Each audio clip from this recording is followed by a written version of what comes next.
CyberWarrior has been a fantastic partner for us, and I'm most excited about the panel that's going to follow us, because I know we've got some great folks who can talk about making the transition from the military into the cyber profession. And I'm very proud to say that CISA is actually 40% veterans. If you are a veteran and you're entering this workforce, being intellectually curious is critical, is foundational. I would say that my advice to other veterans looking to transition is to figure out what motivates you and where your passion lies within that field to help sustain that long-term interest and growth in this field. I don't feel that a college degree is absolutely required. And make sure you build and maintain networks. So those same people you serve with could be the same people that you're working with out in the private sector at some point. So just make sure you're maintaining those relationships, have confidence and understand that I'm here because I'm worthy of being here.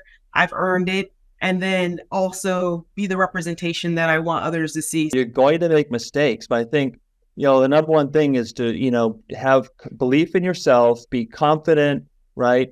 And, and try to continuously, move forward and observe what's happening around you. That's, having that and developing that self-awareness is extremely important. And it takes time to do that. When you're interested in a career in cybersecurity, you got to find that niche that really more naturally fits what you're interested in, because what you're most naturally interested in, what is going to get you up early and make you stay up late, that's what you're going to do best at. So you can either be a defender or an offensive security professional. Find your groups, your niches, your passions, and hone in on those groups and talk with those people and try to share information, building your toolbox, asking others what they're using, comparing the results, and never settling with this is the answer, because it never is.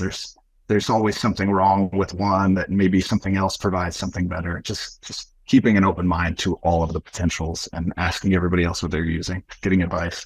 One of the reasons that I think veterans can be so successful in the field of cybersecurity is that with respect to cyber defense in particular, you cannot be effective in this field unless you are a collaborative person, unless you are a team player, unless you are a servant leader.